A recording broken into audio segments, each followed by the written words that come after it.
ওদের মনে স্বাভাবিক নই বলে ওই ভালো মানুষের দলে আমার জায়গা হয় না।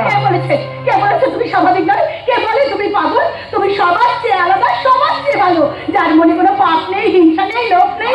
আছে লোভ আছে, আর লোভ আছে বলেই তোদের ক্ষেত থেকে সামান্য একটা ছটা তুলি করেছি বলে ওরা আমাকে মালবে বলছে, মালবে বললাম। সৎ সততা বললে আমাদের সমাজে খুব কম, তাই হয়তো তুমি মূল্যহীন। তুমি একদম চিন্তা করো না, তোমার হয়ে ওদেরকে আমি এক্ষুনি বকে দিচ্ছি। দাও তো, চুপ করে বকে দাও। একটা দিন বলো তো, এই ছটাটা নেওয়া কি অপরাধ? না, তবে চুরি করাটা অপরাধ। কিন্তু আমি তো চুরি করিনি। না বলে নেওয়াটাকে যে চুরি বলে। তাহলে তোরা সবাই তোর না বলে মেয়েদের সম্মান তুলি করে তালা, যারা মিড ডে মিল স্কুল থেকে চাল ডাল আলু তুলি করে তালা, যারা নাদ্য থেকে বেকারদের চাকরিগুলো তুলি করেছে তারা, আর আমি তো সামান্য মাত্র একটা ছটা তুলি করেছি। ওরা তো সাধারণ মানুষের পেটে থাকা স্বপ্নটাকেই তুলি করে নিয়েছে গো, স্বপ্নটাকেই তুলি করে নিয়েছে। ওই আকাশের টান তোমার কাছে প্রিয় হলেও এই মাটির টান ছিল কাল অবহেলায় মারতেই পড়ে যায় গো, মারতেই পড়ে থাকে। তোমার কথাগুলো সব সত্যি, কিন্তু বাস্তব শীতের বাস্তব তো শীতের বাস্তব, বাস্তব মূল্যহীন। বাস্তব মূল্যহীন বলে চুরি করে চলে সাদা পায় না, অপরাধীদের শাস্তি হয় না।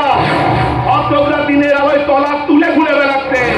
ওই আকাশের চাঁদ বুদবুদে হলেও এই সমাজের চাঁদের মতো বুদবুদে মেয়েরা দঙ্গলে উলঙ্গ হয়ে পড়ে থাকে। আর এই সমাজের কিছু কিছু ছেলে 4 টাকা গালি দাঁড়ায়, তালি মা আবার রাস্তায় দাঁড়িয়ে দাঁড়িয়ে ভিড়টা চলে। ফতুলের গলায় দলি আর বৌমার গলায় তোলার তেল, এটাই বাস্তব, এটাই বাস্তব। না না, এই বেশ ভালো আছি, তুতে আছি, শান্তিতে আছি, আমার থাকতে দাও, থাকতে দাও, থাকতে দাও। আচ্ছা চাঁদ, তোমার ইচ্ছে করে না, তোমার জীবনে ভালোবাসা পেতে ইচ্ছে করে না? ভালোবাসা? ভালোবাসা সে দেবে, সে দেবে আমাকে ভালোবাসা, সে দেবে। কিচ্ছু চিন্তা করো না চাঁদ, দেখবে তোমার জীবনে একদিন ভালোবাসাই ভরে উঠবে। কেউ না কেউ, কেউ না কেউ ঠিক আসবে তোমার জীবনে। ভর্তি আসবে? হ্যাঁ, সত্যি নয়, এসে গেছি। দেখো বাবু খেলা দেখো রে, বাদল লাগবে, ছপরি লাগবে, আসমান থেকে পয়সা পড়বে। বাদল লাগবে, ছপরি লাগবে, আসমান থেকে পয়সা পড়বে। এই তুমি কে গো? মই বেরিনি নাচ সাথী, মই খেলা দেখাই না নাচাগানা করি। এই যে হাতে ঢুকি দেখছি কোন ছোটবেলায় মনে গেছে আমার সংসার করতে আসে কটক চাপা। যেদিন ভালো করে কাজ পাবো এদেরকে জঙ্গলে ছাইড়া দিব। তাই খেলা দেখি এই তুমি কি খেলা জানো? আমি সব খেলা জানি। সব খেলা জানে? রূপের খেলা, যৌবনের খেলা, নাগর খেলা, প্রেম প্রীতির খেলা। দেখবি দেখবি তবে পয়সা দিতে হবে। যাতে তুমি যা ভাবছো চাঁদ কিন্তু সেরকম নয়। এই সমাজে আপাতত মানুষের মতো লোক ওর জীবনেও আছে, কিন্তু সেটা শুধু ভালোবাসার। তা যদি হয় তবে সত্যিই তুই মানুষ রে। তাহলে তাহলে আর তোকে জানতে নাই, তোকে নিজে মাতাল করছি। বাতাও বাতাও, চাঁদ ও তোমার সাথে ইয়ার্কি করছে। ও ইয়ার কি করছে? আমি তো ভাবলাম থোদা ধুতিয়ে দিল। কোথায়? ওই তো ধলে নিয়ে দিয়ে তন্দলে ধুতিয়ে দিল। এই শোন না, আমি একটা কাজ দিবি রে বাবু, এই জীবন না আর ভালো লাগেনি। আর তোমার ডুগডুগিটা আমাকে দাও, আমি মামাতে বলে তোমার কাজের ব্যবস্থা ঠিক করে দেবো। সত্যি? একদম সত্যি জানি, একদম সত্যি।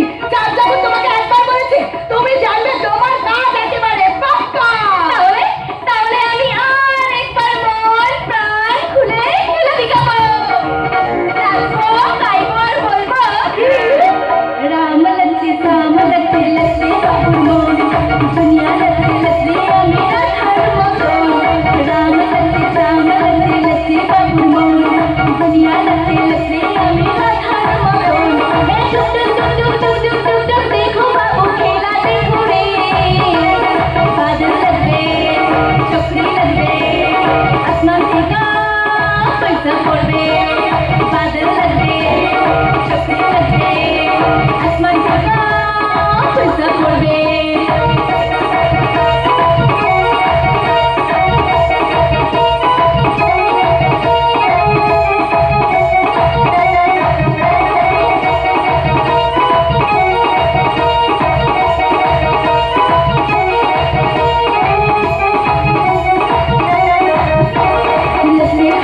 যেটা মনে করি সেটাই ঠিক, কিন্তু একটা